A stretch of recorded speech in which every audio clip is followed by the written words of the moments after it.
to talk you into listing your house off market. Now everything is a private exclusive. Off market. Members only.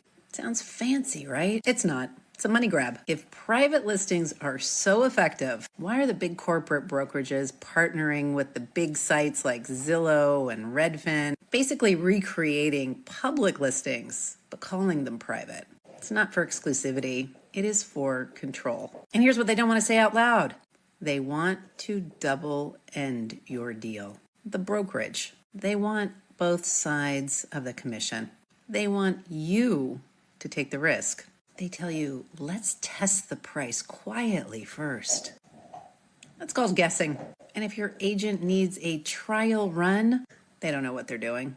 And thinking you're saving days on market, today's buyers are very sophisticated. They are watching everything. They know your house has been floating around. They know you're testing the price because you're unsure. And that translates into lower offers because it looks like weakness. You are not being strategic. You are being positioned. And these big brokerages convincing their agents that they're elite, that they have exclusive access to listings. They have exclusive access to the commission you're offering. And a lot of them, they don't care about the agent. They don't care about the seller. They care about feeding the machine. And the agents who get caught up in drinking the Kool-Aid, just wait until you decide to leave or they ask you to leave. Your database, they take it. Your email is shut off before you can blink. Your career at that brokerage completely erased like you never existed. So when someone says, let's keep the listing private, ask, who are we hiding it from? And you should know it's always been an option to sell off the MLS. And it's always been an option to go on the MLS, but not populate out to sites like Redfin and Zillow. Make no mistake, when your agent convinces you to list it on a private site, it is not for your benefit. It's not even for the benefit of the agent. It's for the benefit of the big broker behind the agent, throwing fiduciary duty to you completely out the window. All right. So I've been following this lady for a bit. She's an agent down in California, LA area, and she's a pretty straight shooter. She's a little cocky, a little arrogant, but she knows her stuff. And I got to say that she's pretty dialed in as everything is going. And here's the thing. When you put your house on market, you know what buyers are willing to pay for the house. And if you're not getting any offers, you know that your house is overpriced, because as I've shown you over the years, my process is pretty similar. And when your house is priced right and I do everything else that I do, your house is going to sell. If your house is not priced right and I still do everything I do, I waste my time and your house doesn't get sold, and then I look like the idiot. Conversely, if you are mamby-pamby and your agent is telling you to do the off-market thing, I don't think it's a value. And I know I harp on this a lot, and I know I use this hook just to get your attention on this, but it's brokerages and agents that have this as a service or as a mention, and they pressure you to do this. Their intention is to double up on the commission, period. They don't care that you maximize and get the most money out of your sale. And that's sad. It's pathetic and it's sad, and it's pathetic that it's allowed. I don't like doing double or dual agent. I do, but I also make it very, very aware that when the buyer approaches me, I tell them very succinctly, I am not in your favor. I owe a fiduciary to the seller.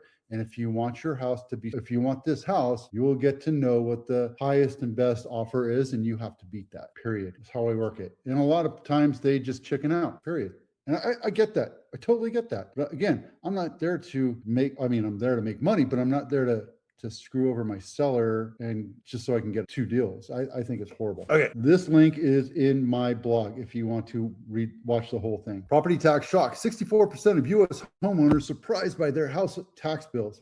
You need to read. There's always a supplemental tax bill disclosure saying the way it works is the way it works. And if you don't like it, we'll just figure it out. But here's the thing. You are always going to be owe 1% or 1.25%, depending on where you live, of the value of your house every year, period. In California, we have the benefit of Proposition 13, which 5 or 6 years ago, they tried to get rid of, which is horrible. Proposition 13 keeps it down to 2% increase of the value value every year instead of fluctuating up and down, like in Texas or St. Louis or wherever the prices go up and down and fluctuate greatly, that could hurt you. And for those that are retired, there's certain states, like I think Texas has a homestead law or something like that, where once you turn 55 or 60 or you retire, the property tax stops at that value, period. So you can always count on that, which is fair, right? So it's just nice to have these things that are around there. So when you're shopping around for areas, you need to know what you're looking at, because you could buy a house and in 30 years, it could have tripled or quadrupled in price.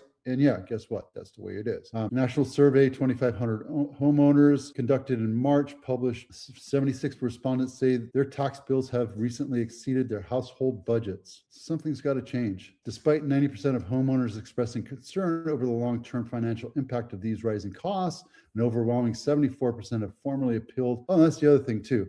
If you think if your values have gone up and you're being assessed incorrectly, let me know. I'm happy to walk you through the process and give you a current value statement, mini appraisal, a broker's price opinion, if you would, of the value of your house. I'm a licensed broker as well as a real estate agent, meaning I can hire people over me, but I also have more responsibilities, meaning I can do these BPOs, broker price opinions, for you. There you go. So the primary reason for this inaction is So if you're having problems with it, give me a call. We can walk through it. I love this. Are real estate agents actually useless? And I tell you this all the time. I think a lot of them are. I've been doing this for 23 years, so I get it. The problem with real estate is it's a very low barrier to entry, meaning that you only have to take 3 tests or 3 classes and pass by 60%, which in some schools is a failing grade, right? You have 100 questions that you have to take, and you can miss 40 of them and still pass, which is horrible. And as a broker, you have 150 questions, and I think you have to pass it by 70%. And here's the thing, when you pass, they don't tell you what you pass by. You don't really care. You just pass and then you move on. And my problem with this is that it doesn't really prepare you for real estate. It just prepares you to be able to pass a test. Like how many square feet in an acre? 43560. How many acres in a square mile? 460. You know, these questions like that, like how useful is it? Doesn't really teach you how to be a real estate agent and you also have to be a bartender and a therapist and a salesperson and a coach and very knowledgeable about lots of different things. So a lot aren't. A lot of them pressure you into buying a house or selling a house, and they don't care because they're there to get it done. I choose not to do that.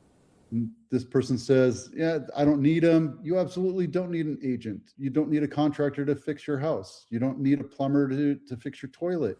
Plumbers are very expensive. Oh, but they're not 3%. No, they're not. But how often do you sell a house versus how many times do you need a plumber, right? I call appliance guys to fix appliances and it costs me $1,200. That's crazy expensive. A couple hours of work. Why? Because I hired them for their expertise, not for the hours that they spend, right? My agent got us a house while at a funeral in Costa Rica. I've never seen someone so dedicated to service. So yes, there's good, really, really good agents out there. The problem is the low barrier to entry and the high cost makes it very attractive for the bottom 10% of every industry to trickle into real estate and try their hand at real estate. And that's what gives us the thing, right? A lot of people come in, they have commission breath, and they're just sell, appointment, and I don't do that. You know me, I'm a low-key, chill guy. I'm here to serve, right? And that's the difference between I serve with abundance and my experience versus try to pressure you into whatever it is you have. I have tons of listings coming. I have tons of buyers I'm working with. I don't sell a ton because I'm waiting for them to be ready for it. I check in with them as a professional should,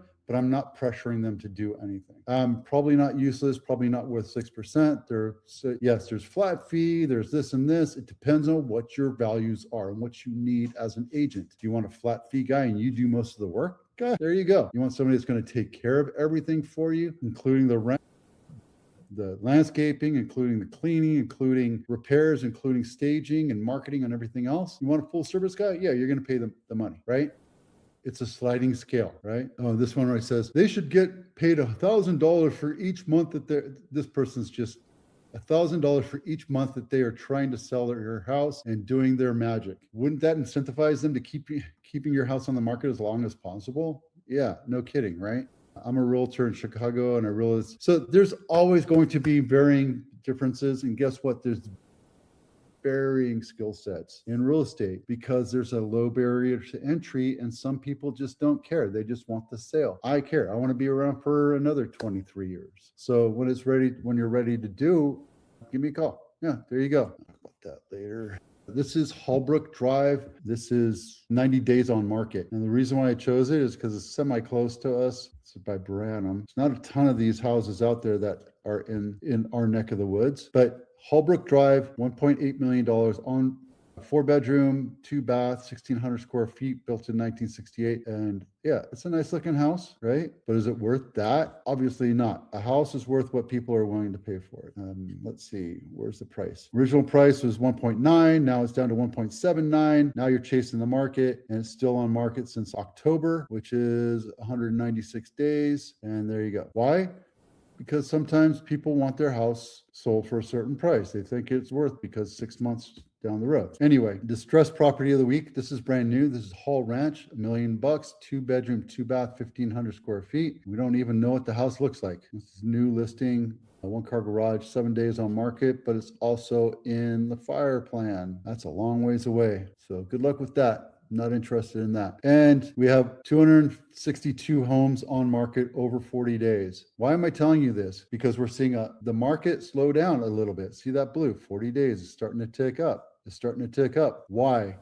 Because rates are high and people want to sell their house, and that's just the way it is. Look, it's for sale. We have more inventory now than we had last year, it looks like. Same thing here in Santa Clara County. This is San Jose, and this is Santa Clara County. We have more inventory now than we did last year. So there you go. And everything else is fine. Back on markets, it's typical. This is a year to date, and last week we had 9 withdrawn. We had 49 canceled and 11 expired. So that's it.